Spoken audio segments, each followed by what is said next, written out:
त्रास होता आणि त्यामुळे त्यांनी आपली आरोग्य फॅमिली जॉईन केलेली आहे. वजनाचा इश्यू एवढा नव्हता. वजन तर वाढलेलं होतं, पण जास्त त्यांच्या अंगावरती सूज होती थायरॉइडमुळे. येस मॅडम, तुम्हाला जो त्रास होता तो कमी करण्यासाठी काय प्रयत्न चालू होते का? किंवा वजन थोडंसं वाढलं होतं ते कमी करण्यासाठी काय प्रयत्न चालू होते का आपल्या आरोग्य फॅमिलीत येण्याआधी? नाही मॅडम, आता मी काहीच, मला वेळच नव्हता, त्यामुळे मी आधी काही प्रयत्न केले नाही. फक्त मी कोमट पाणी वगैरे असं घरच्या घरीच माझे चालू होते प्रयत्न. पण मला माझ्या बहिणीने आपल्या आरोग्य फॅमिलीमध्ये जॉईन केल्यानंतर मला खूप म्हणजे फरक पडत गेला. माझा थायरॉइड नील झाला म्हणजे. आता 6 महिने झाले मी टॅबलेट फ्री आहे. बिलकुल गोळी टॅबलेट घेत नाही मॅडम. आणि थायरॉइड माझा पूर्ण गेलेला आहे. एवढी मी खुश आहे मॅडम आता ना, खूप आहे. माझा रिपोर्ट म्हणजे मी जॉईन झाल्यापासून मला सुरुवातीला 150 mg ची टॅबलेट चालू होती, वर मग 75 अशी 50 पर्यंत आली आणि माझी नंतर नील झाली मॅडम टॅबलेट. आणि मी आता पूर्ण म्हणजे पूर्ण ऍक्टिव्ह आहे. आणि माझं कोलेस्ट्रॉल पण होता मला ज्यावेळेस थायरॉइड डिटेक्ट झाल्यानंतर. मला कोलेस्ट्रॉलचे पण ते टॅबलेट कदाचित आतून आतून थायरॉइडचं कसं मॅडम माहितीये का, आतून आपल्याला ना डॅमेज करत असतं शरीर. मग केस गेली माझी, हे डोक्याची इकडून पुढची केस गेली, भुवयाची केस गेली. थायरॉइडचा महत्वाचा गुणधर्म आहे की डोक्याची केस कमी होतात. जसं कॅन्सरच्या लोकांचे कसं केस जातात, तसं हे खूप विषारी आजार आहे. आणि मला तो त्या प्रकारचाच होता. थायरॉइड 3 प्रकारचे असतात. मला हायपोथायरॉइड होता आणि खूप हायपर होता. शेवटपर्यंत निदान कळलं नाही मॅडम. खूप म्हणजे इकडे डॉक्टर केले.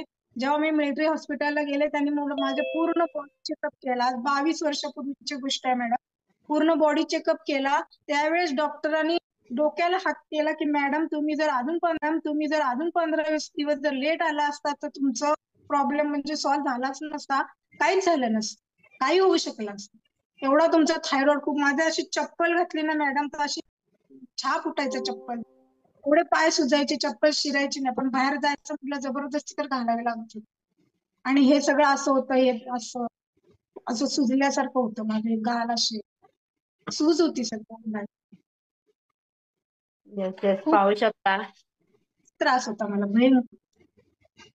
येस, पाहू शकता मॅडमनी सांगितलं की त्यांना थायरॉइडचा भयंकर त्रास होता, म्हणजे हायपोथायरॉइड होता. त्यांनी प्रकार सांगितलेला आहे आणि त्यामध्ये त्यांची बॉडी ऑल सुजत होती. आणि मॅडमला मी विचारलं होतं की तुमचं वजन वाढलेलं किंवा तुम्हाला जे त्रास होते त्यासाठी काय प्रयत्न करत होता, तर मॅडमने सांगितले की माझ्याकडे वेळ नव्हता की स्वतःकडे लक्ष देण्यासाठी. पाहू शकता, म्हणजे एक लेडीचं, प्रत्येक लेडीचं तसं असतं की स्वतःकडे लक्ष द्यायला वेळ नसतो. कारण तिची पहिली तिची मुलं झालं, मिस्टर झालं किंवा कुटुंबातले इतर सदस्य झालं, त्यांचं कुठेतरी तिला करायचं असतं आणि त्यासाठी ती स्वतःकडे. पण मी स्वतःसाठी काय प्रयत्न करत नव्हते. पण जेव्हा त्यांना थायरॉइडचा त्रास डिटेक्ट झाला की डॉक्टरांनी सांगितलं की तुम्ही 8 दिवस जरी लेट आला असता तरी तुमचा त्रास कमी झालेला नसता. कारण 150 MB ची एवढी जास्त MB ची गोळी होती चालू मॅडमला. आणि पाहू शकता मॅडमने सांगितलं की आता मी मेडिकल फ्री, म्हणजे एक सुद्धा टॅबलेट त्यांना चालू नाहीये, त्या एवढ्या हे सांगत आहेत. आणि ते येस मॅडम, तुम्हाला जी गोळी चालू होती ती तुम्ही डॉक्टरांच्या सल्ल्याने बंद केलेली आहे का स्वतः बंद केलेली आहे? मी बंद केली. आणि मी थायरॉइड फार चॅलेंज मध्ये कमी केलेला आहे मॅडम. मला खूप चॅलेंज आले ह्या वर्षामध्ये. खूप प्रॉब्लेम होते. माझे सासू सासरे म्हणजे त्यांची तर डेथ झाली, परत मिस्टरांचं म्हणजे असं झालं. त्यामुळे मी एक 1.25 महिना 1.5 महिना तर मी वर्कआउट नाही, आपला सगळं संतुलित आहार नाही, काहीच नव्हतं. मी पूर्ण शांत सायलेंट झाले. मला परत सरांनी मान्य उभं केलेलं आहे. मी परत चालू केले म्हणून मी आज थायरॉइड फ्री आहे. नाहीतर मी जर मला नसतं, असं दुःखात राहिली असते तर माझं काहीच झालं नसतं. मला खूप म्हणजे आरोग्य पंढरीची आपली खूप मदत आहे. मला याच्यातून बाहेर काढलं. खूप म्हणजे मी आभार मानते ह्या लोकांचे. खूप मला सोनाली मॅडमचे पण कॉल असतात, मॅडम कसं आहे, काय आहे, कशी आहे, बाळाची चौकशी करतात. माझ्या मुलाला 7व्या महिन्यात बाळ झाले. म्हणजे ते समोर आपण एकाच चवल्यासारखं असं वाटतं की, किंवा कॉलवर कोणाची ओळख नाही, सकाळी हाय बाय असं हात दाखवणं. माझी मोठी बहीण सकाळ सकाळ हँड राईज करून बसलेली असते. तिला असं बघितलं ना की आई भेटल्यासारखं वाटतं. एवढी आपल्या आरोग्य फॅमिलीची आपल्याला म्हणजे खूप.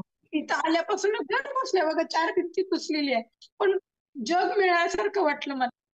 आणि माझ्या बहिणीबद्दल पण सांगायचं मॅडम, तिचं लग्न झालं तेव्हा मी 1.5-2 वर्षाची अशी. पूर्वी कसं मग तीच आम्हाला आहे, आई आहे आमची 90 वर्षाची. तिचंही पायाचं ऑपरेशन झालं, पण आता ती चालते. सगळं काय व्यवस्थित आहे. पण आईच्या मागे ती आई आम्हाला शेवटपर्यंत असावी ही आमची इच्छा आहे.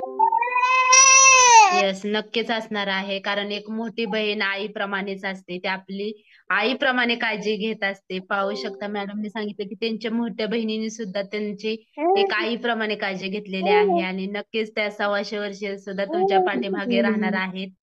त्या सुद्धा जशा निरोगी झालेल्या आहेत आणि पाहू शकता मॅडमनी सांगितलं की स्वतःसाठी वेळ देणं कसं म्हणजे नव्हतं तेव्हा आणि मॅडमचे सर जेव्हा डेट झाली होती तेव्हा मॅडम सुद्धा थोड्याशा डिप्रेशन मध्ये गेल्या होत्या पण त्यांच्या बहिणींनी झालं किंवा आपल्या आरोग्य फॅमिलीमुळे मॅडमने सांगितलं की आता त्या एवढ्या स्टेबल झालेल्या आहेत आणि कुठेतरी त्यांना सुद्धा आपल्या आरोग्याविषयी महत्त्व कळलेलं आहे आणि मॅडमने सांगितलं की त्यांची जी थायरॉइडची टॅबलेट 150 MB ची एवढी जास्त टॅबलेटची MB ची गोळी होती ती सुद्धा आता बंद झालेली आहे आणि ती त्यांनी स्वतः वैयक्तिक बंद केलेली नाही तर डॉक्टरांच्या सल्ल्याने बंद केलेले आहे.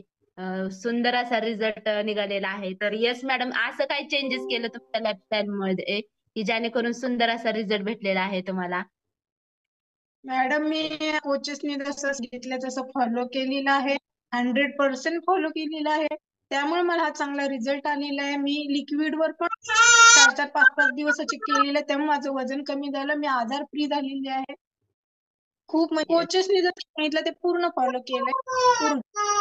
येस सकाळचा खूप नाश्ता, छान. जेवण, संध्याकाळचं आपलं असं संतुलित आहार हे येस सगळं.